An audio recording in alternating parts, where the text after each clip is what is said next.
zoom in on what it means to be a multinational state. Okay, so when you click on multinational state, it says a multinational state or a multinational union, okay, is a sovereign entity that comprises two or more nations or states, in contrast with a nation state, where a single nation accounts for the bulk of the population. Depending on the definition of nation, a multinational state is usually multicultural, multilingual, and is geographically composed of more than one country. Okay, so even the definition of Nigeria, how Nigeria is defined and agreed upon, is a multinational state. So what they're trying to do is they're trying to change the whole point of Nigeria, because Nigeria, as a unitary system, as it's operating right now, as not a real federation, what they're trying to do is change this multinational state definition, not in reality, but in practice, so that people lose their ethnic identities, lose their ethnic, their cultures and their history, and fall under the umbrella as Nigeria. That's the whole. Even if you're listening to Peter Obi, if you're listening to anybody, they're always trying to push this narrative that I'm Nigerian first. I'm not Igbo first. I'm not Ibibio first. I'm Nigerian first. So one of the politicians, if you were following the whole politics before, the three candidates emerged, there was a guy named Kingsley Moghalu. Kingsley Moghalu wanted to come up and say that being a Nigerian was a political affiliation. He wanted to say, let's restructure so that Nigeria wasn't about being a Nigerian, wasn't about being Igbo, wasn't about being what it was about being politically affiliated with this idea of a state. So they're trying to do it they're trying to get around the issue in a number of different ways, but they'll continuously fail because you can't just say Nigeria is a nation. You can't just say Nigeria is one people, because by definition, Nigeria is not more than one people. So the way that you break Nigeria is by continuously advocating and promoting the individual ethnic nationalities of Nigeria. You promote the languages, you promote the culture, like someone just spoke about Omenala-na-Odinala, right? You promote that stuff.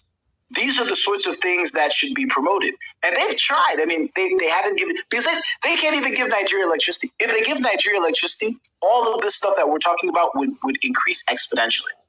So their whole goal, what I've seen, is that they're just going to continue to suppress Nigeria, suppress Nigeria, suppress Nigeria, suppress Nigeria, suppress Nigeria, so they can try to indoctrinate this notion of being Nigerian first. And it's not until they've tried to succeed that they think they've succeeded in indoctrinating everyone to believe that they're Nigerian first, that they'll allow the country to develop. But the country can never develop. The country can never develop because people will never do that. There'll always be Igbo first. There'll always be Yoruba first. There'll always be Ibibio first for the right reasons, because those identities are authentic. And they have so land. We need to go full force.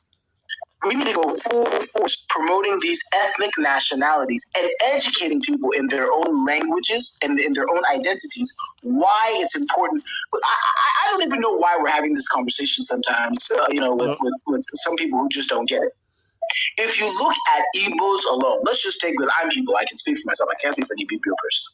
If you look at Igbos alone, let's just be conservative and say Igbos are 40 million, even though we know Igbos are more than 40 million people. Do you know what Igbos with just a little small Switzerland in Africa can do?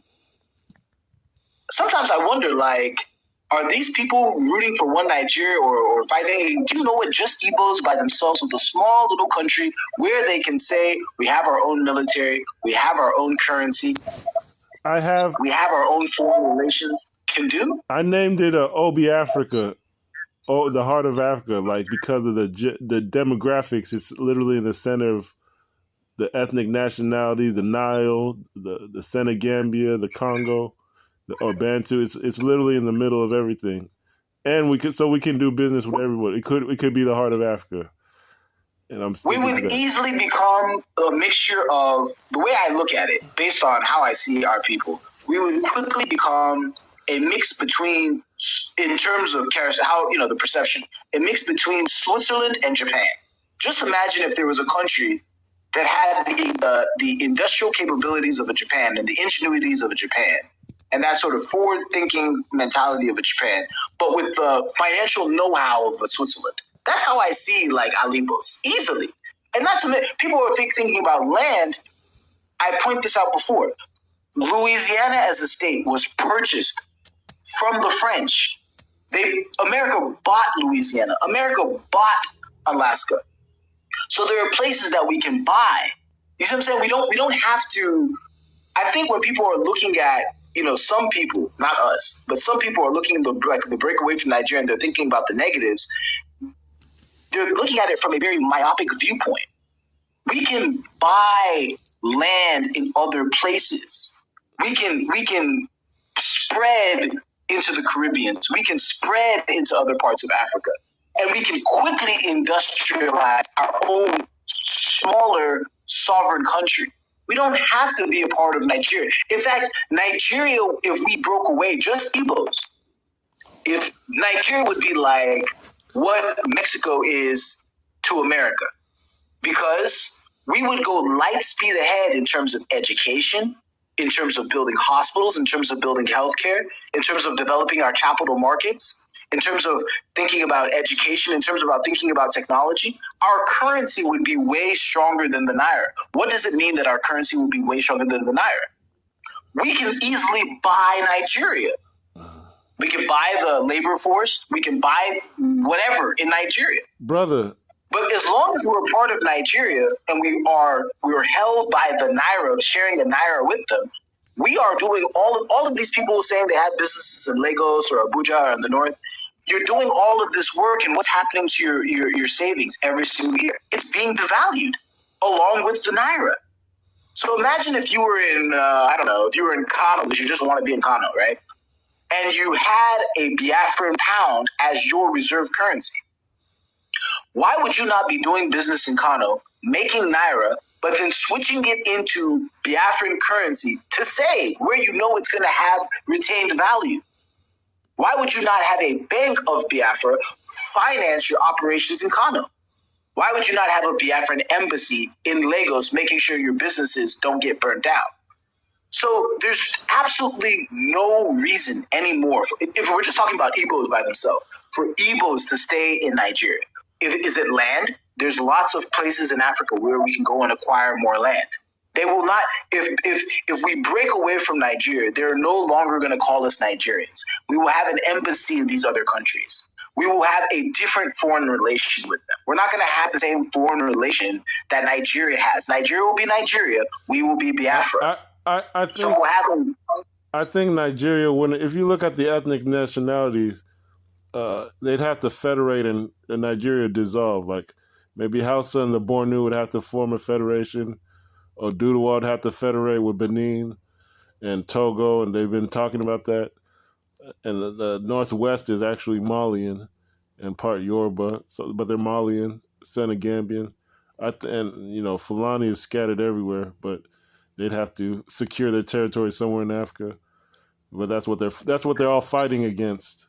I think Nigeria would dissolve just because of the influence that Biafra has. They'd have to form different federations. And that's what I'm saying. If Igbos alone did it by themselves, that would be a catalyst. There would be no Nigeria if Igbos left. Forget about the rest of Biafra. I want them to come with us. I believe they're with us. But if Igbos by themselves said, like, okay, listen, we ourselves are going to leave Nigeria. Immediately, Igbos leave Nigeria. Just Igbos. Whether they say it's landlocked, it's not landlocked, but whatever they say, it doesn't really matter. Immediately, Igbos leave Nigeria and start establishing places around the world in terms of embassies and starting to dictate their own foreign policy. Nigeria will collapse. Exactly. That's it. It would dissolve into different federations. What I've been telling people is that we might have those embassies already in the terms of our brothers over here that establish churches as secret embassies and governments. And we've been talking to some of these brothers here, brothers in Amazonia. One thing that kind of upset me is that we were talking about these kind of things with people from Cameroon, southern Cameroons, We're talking about this with people in Jamaica, how to set it up together, and then they just went and did some ceremony by themselves to get establishing Jamaica as part of Africa, but they left Biafra out. But the ceremony in itself, the concept, they understood what we were talking about. They just left us out. But we have to be more aggressive in putting ourselves out there. Jamaica's fighting. I'm very familiar with Jamaica. I go to Jamaica all the time. Jamaica's actually fighting its own battles. I would say a more progressive country that's more independent in the Caribbean, places like that have ties towards Indigo, Barbados, Grenada, Haiti.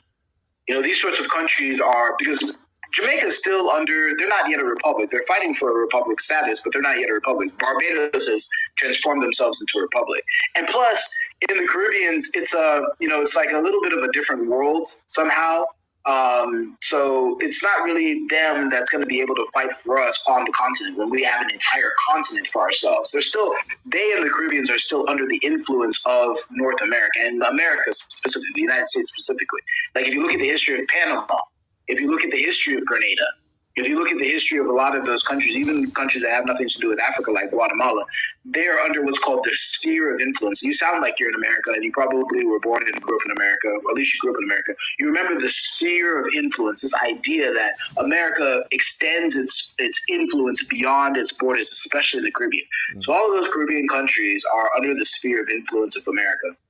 And, that kind of limits what they're able to do. But it's going to start at home, man. It's going to start at home. They're also under our sphere of influence. That's why the Jamaica thing kind of upset me, because there's an Indiotu Jamaica there, and I thought it was just a small thing. I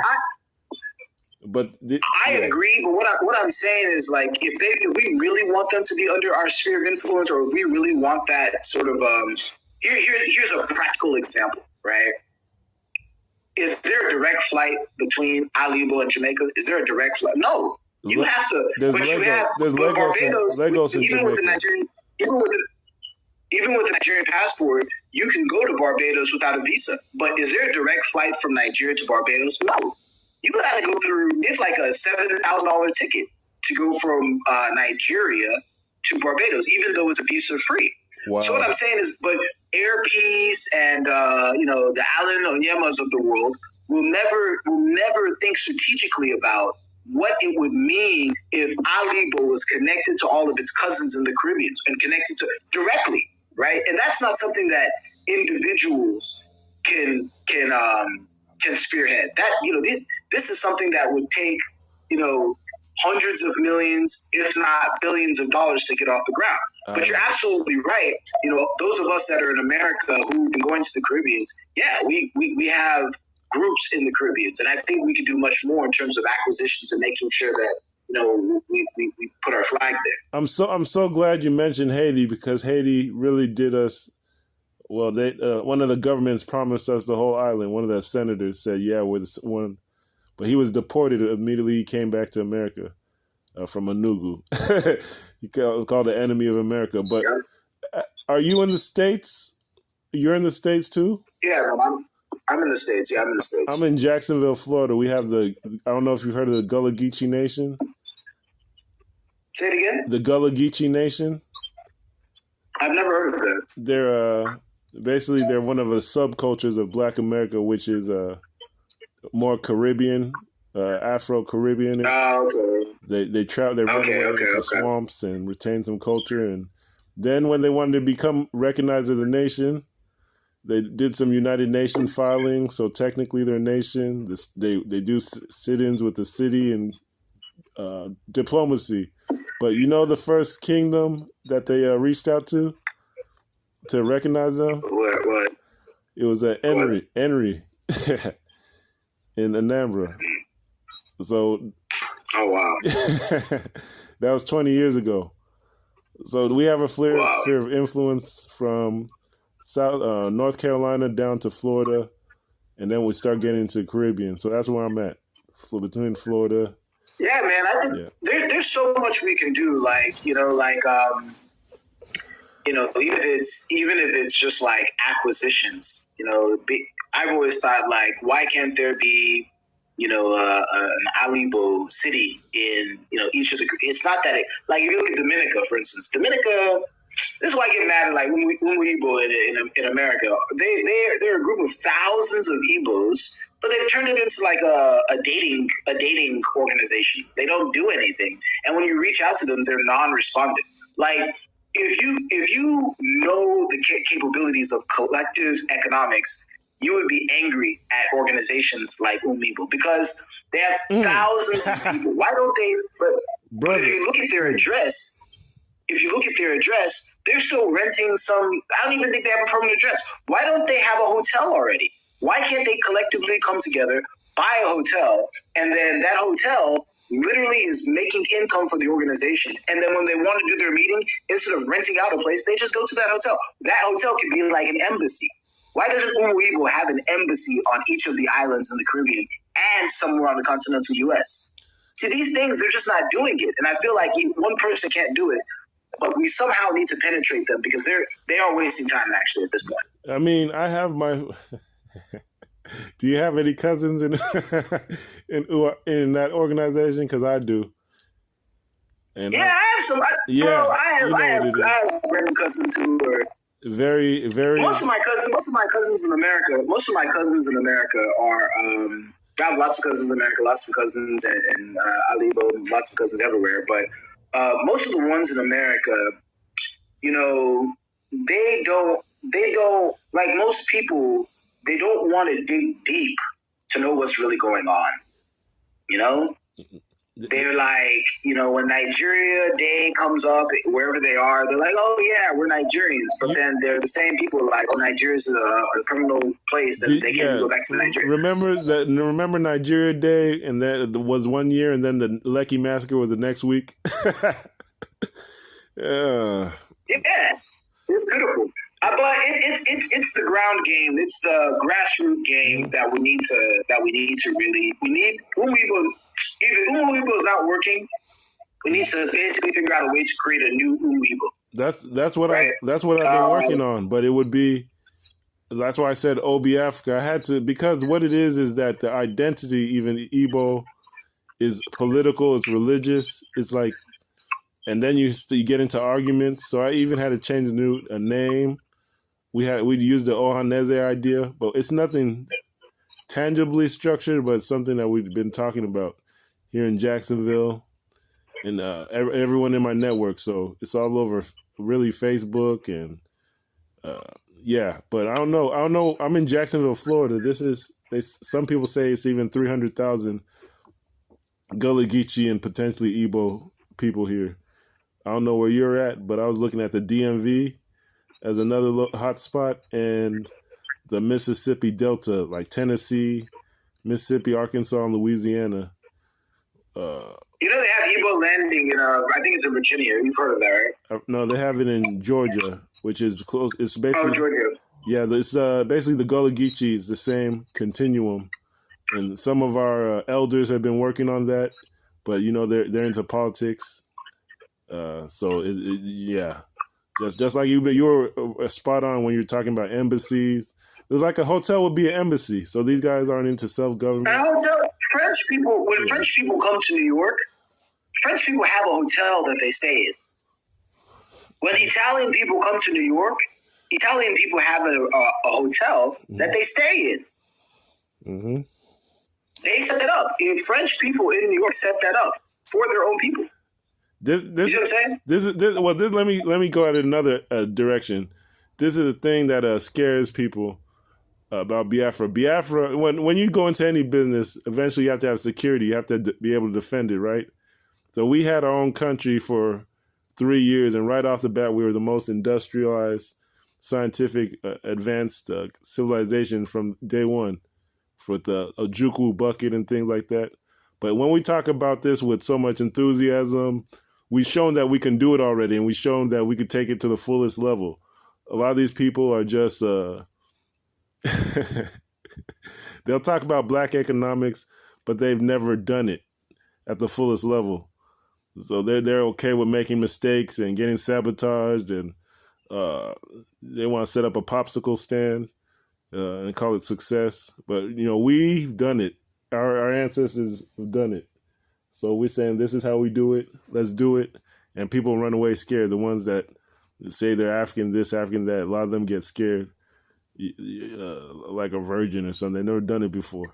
They're not, that's because they're not genuine. Most of these people are not genuine. Most of these people, they're living comfortable lives in America or Europe or wherever they are, and not even really comfortable. I wouldn't even tell you to say they're comfortable. They're just not, being overtly,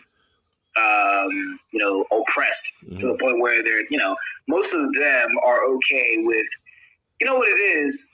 It's like a lot of these people, they have it in their mind that they're progressing, and that, as long as they're progressing and as long as they can show other people that they're progressing, that's all they need. These people who are not for Biafra and are not like the fanatic about Biafra, they don't understand the value of having a civilization that you are building. America is a civilization that is being continuously built. You see, when I was growing up, just like you, when you were growing up, you probably saw Superman, Batman, the Flash, Wonder Woman. These characters embed themselves in the minds of people. You know what I mean? Like God. It shows a little bit Albert Einstein, Mark Zuckerberg, Bill Gates, all of these people. These ideas, these stories of people, whether they're cartoons, whether they're movies, whatever they are, you can't go on. What's the basic theme of a movie in America? The basic theme of a movie in America is an action movie or some sort of doomsday movie. The basic theme of a movie in America is that there's a massive problem that's about to destroy the world, and a white man comes and saves the day. That's it. And when you watch these movies, it's this one white guy, he has 1 million guns, he's killing everybody, he's saving the day, he saves the whole world. That's the basic theme. They write their own stories, and it teaches their civilization that they have value. These people they write books, they have art, they define their own architecture. You see what I'm saying? They're painting a world that they live in that reflects the beauty that they attribute to themselves. If you don't understand the value of having that, you will just be going through life thinking that you're doing okay. There's actual value in being able to say, like, okay, I'm reading a book about, a black person, and the black person is the hero. Not the hero in that you see in the movie Django, where it's some slave, unslaving himself, but a real indigenous, authentic black character that's a hero. White people aren't going to write that story. Even if they write the story like what was this one, the Black Panther, they're going to change it in such a way that it's not really you authentically. So where are our writers? Where are our philosophers? When we're talking about Omenala-na-Odinala and Omenala, that's what philosophy. We need an environment where we can tell our own stories, develop our own philosophies, develop our own languages, and that's when we're going to have real self-actualization. Brother, that's what these people are you an artist? Don't understand. Are you an artist? You sound well. No, I'm not. I'm not an artist. I work in the intersection between finance and technology. But I support artists. What does it mean that I support artists?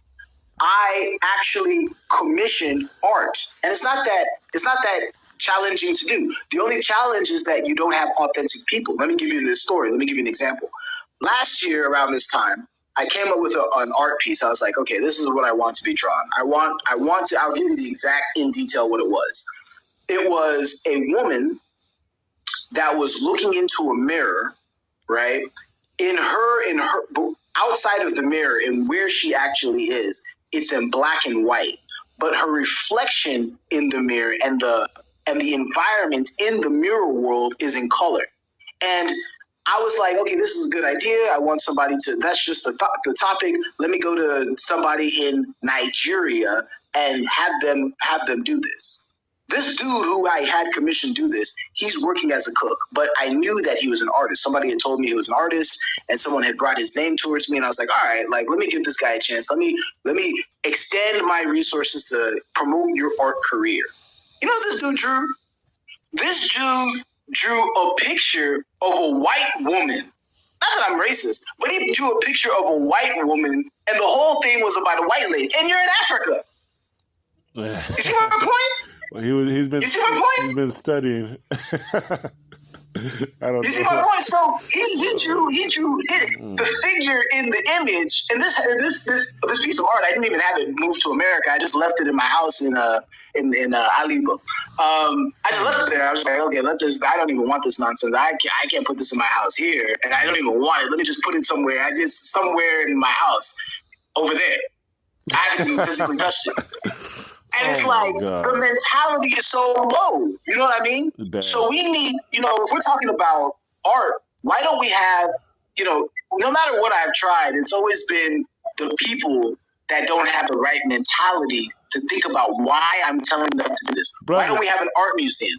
Look at this. Why don't we have libraries? Look at I have cousins that were in the art world, and I would try to cross.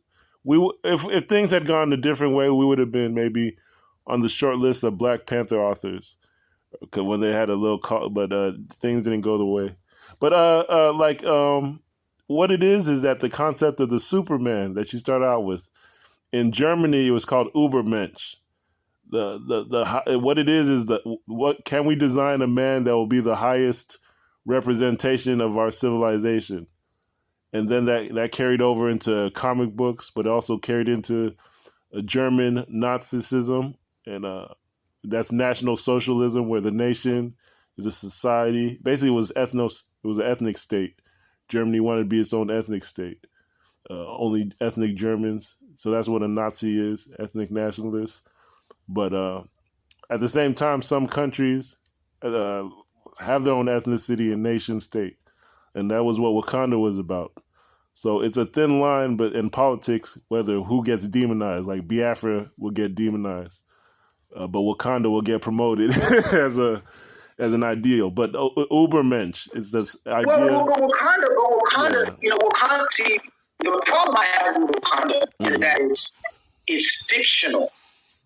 Mm-hmm. You know what I mean? Mm-hmm. If you give somebody a fictional thing, and it becomes something in pop culture, okay, but I'm talking about a real country. You know what I mean? Here's a real country. People promoting their ideals. Here's a real country that would have been an ethnic state. They're tainted by French, but they're Igbo. You mentioned it, Haiti. It was a kingdom at one time, an empire at one time, a federation of small villages and plantations, and they're still trying to partner with us to develop Igbo culture to this day, and they return from Nigeria and they get arrested and they're called criminals and never come back again. So that's the real Wakanda. It's not no CIA coming and shooting aliens and helping save the day. The Biafra is the real one. It's the real one.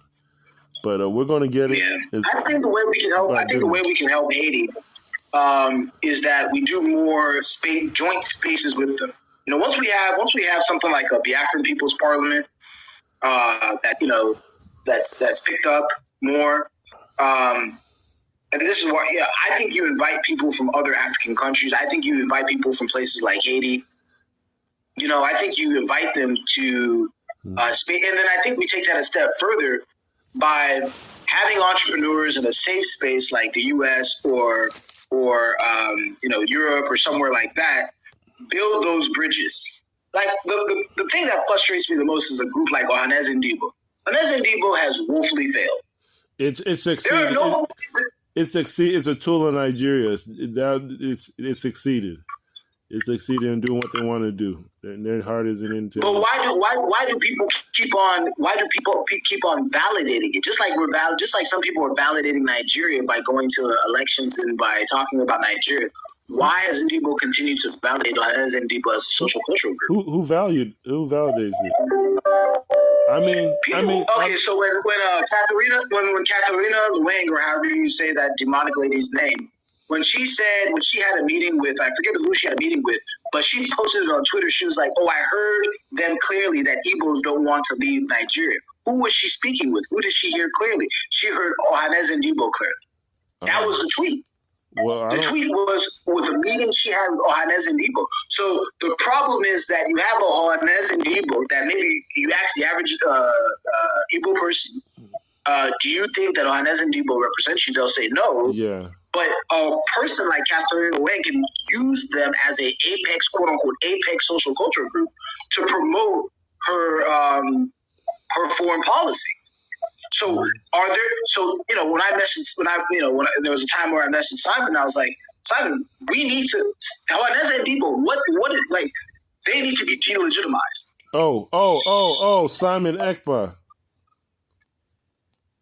Right? Mm-hmm. Yeah, okay. I don't know, brother, if I could get your help doing that, because that's exactly why I named my group the same name, to delegitimize them.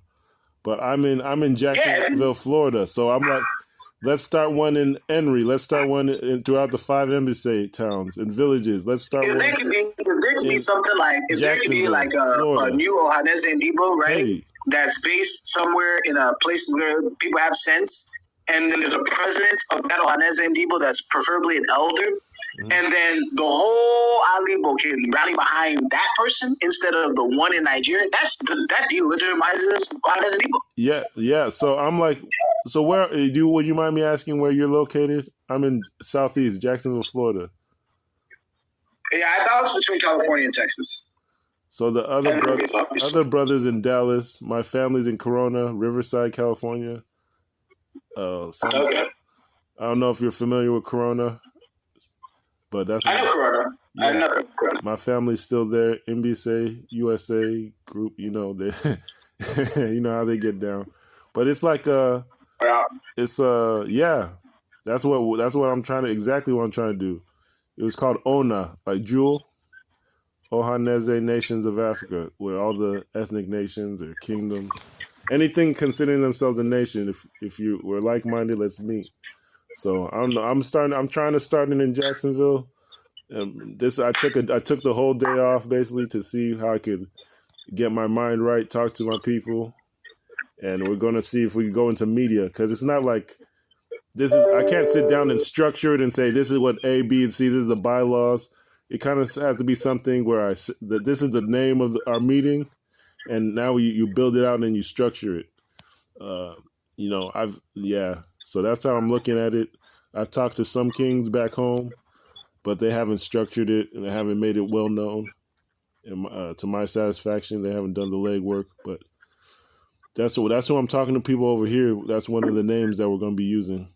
Another one is Obako, but one of the overall names is Ohaneze Nations of Africa. So and you look at the name, OHA just means a community meeting. So that's what we're trying to do. We can meet different towns and establish buildings. I think we need to take over some of these buildings that already exist in the USA. That's what I also put in the plan. So once you establish your group, your first point because Umibo is already established. You know what I mean? Mm-hmm. So if you start just poaching members from there, because they're not active, all they are doing is basically a dating group. You need cooperative economics. You need to say okay, there's just I'm sure you heard the story of those ones, some of the African Americans in Georgia that got together, some families got together and bought 117 acres of land, mm-hmm. right? Yep. I'm sure you heard of that story.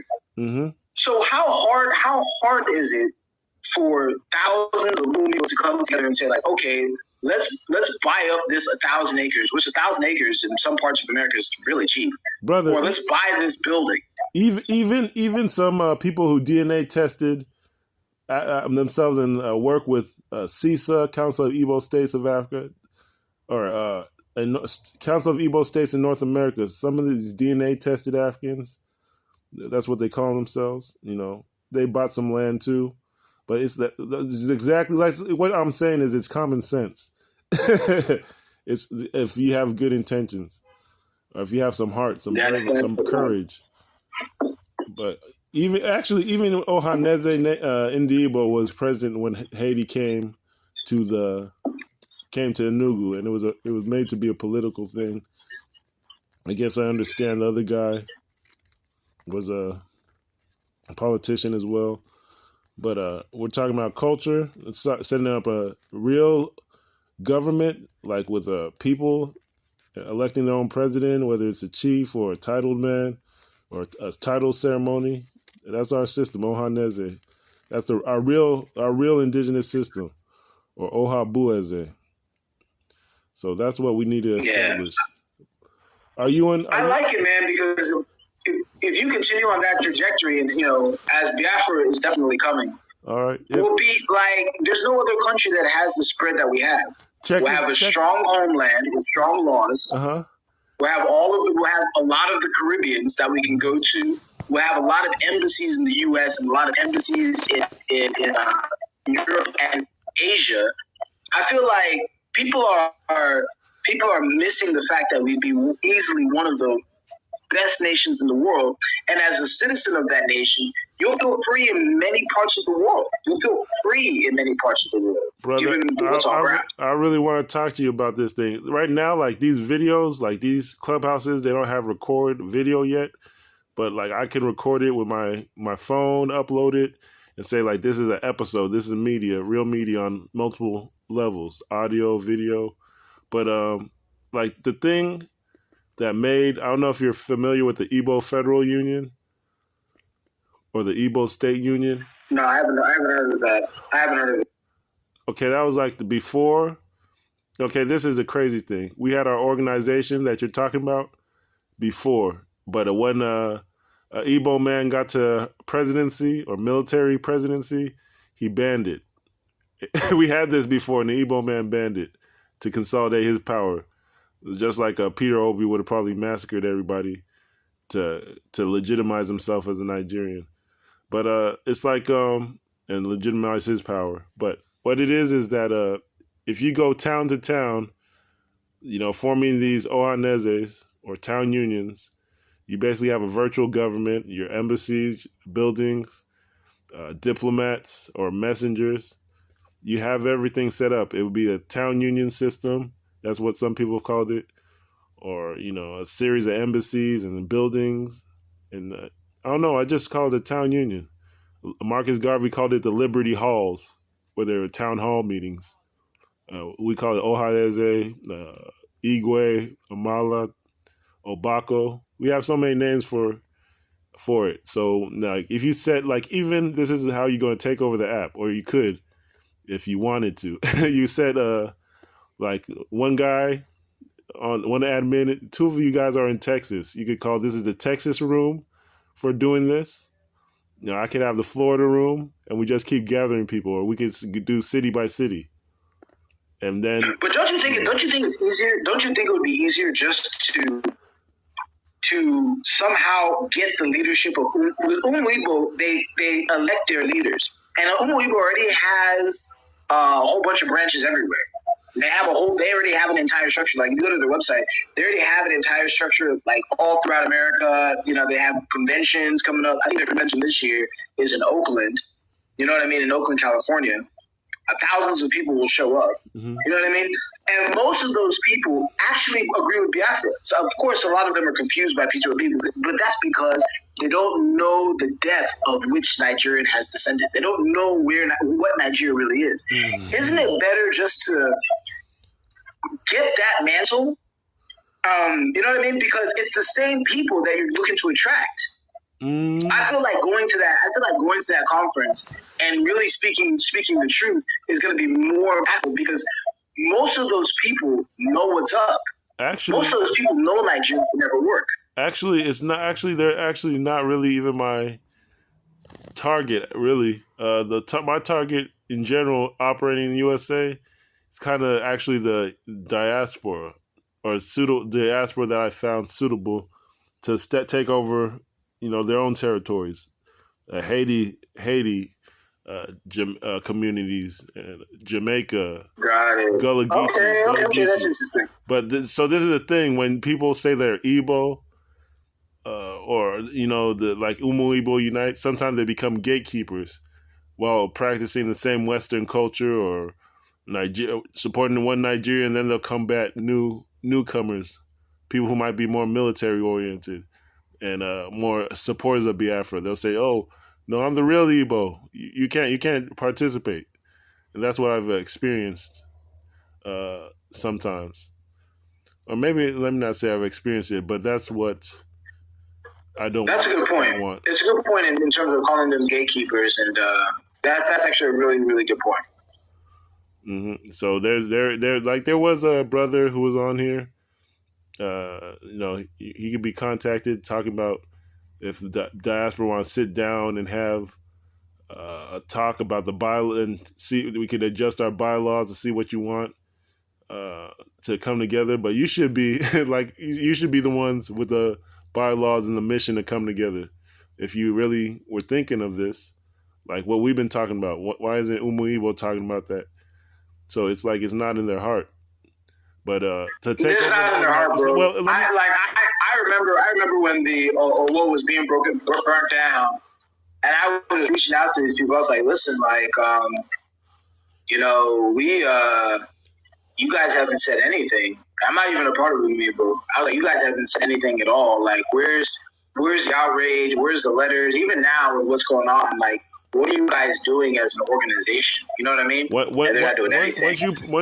Once you promote Nigeria on that level, you're as a legitimate state. You're saying they're responsible for your well-being. So if they cut your head off, you've not prepared any response or any structural response. You just like they say, the old school feminists. You don't develop yourself. You get married to the man and just sit down. That's what Umuibos with their Nigerian flag and all this. They're just the wife, the wife from the 1920s. They can't do anything. But do you think that's the organization, or do you think that represents the opinion of a lot of people in the organization? Because I would think that there's a lot of people within that organization that are valuable in the sense that they're professionals, right? So if they can be oriented, these people, a lot of people are not. I would say the vast majority of people are not malicious; they're just uneducated. I would say no. Let me stop you there. I'd say the university system and the political system that is Nigeria, they're one and the same thing. The university system, the democracy that runs in USA that harms blacks is the same university and democracy that is killing us like chickens in a third world country.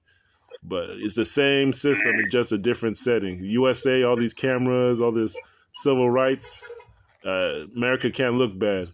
But if you just change the ethnic groups, that's what we have in Africa. The same education system that's not relevant, the same democracy. Even Stacey Abrams, the big old political person that's telling black people to vote in USA. She went to Nigeria. It's all the same system. It's just different settings and different demographics. It's the same system, same education. So these professionals, my cousin's professional. I'm paying check to check out of pocket. I think he's a multimillionaire. We were sitting at the same house when he came over. He was studying. I was doing my own thing, playing games, but I was studying what I was studying. And here I am with barely 5 figures, and I'm leading a Biafra movement, putting my money down. And much of it's art. Even it wouldn't even cost that much, but it's people have the capability to take over, and it would tomorrow, but it's not in their heart. They get the letters behind their name.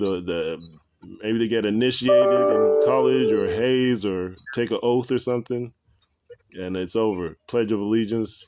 I don't know, but they got to show. They would have to. It would be better to start a whole new organization rather than fight somebody. Okay. I think. I hear you. That makes sense.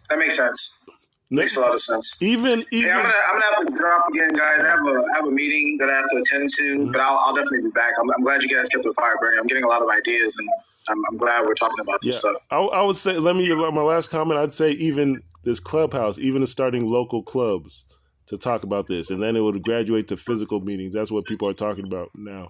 That's what that's what I 100% agree. All right. I'll let you All right, Chief. I'll talk to you later, man. Peace. All right, peace. Bye. All right, I guess that was a good conversation, but anybody else could go. I don't really have much to say. I want to talk to other people, different ethnic nationalities and kingdoms off this app, try to tell them what's going on. But I don't have much to say. I got to show and prove. I've been talking a lot about who I'm going to pair with. I need to talk to them now, I think.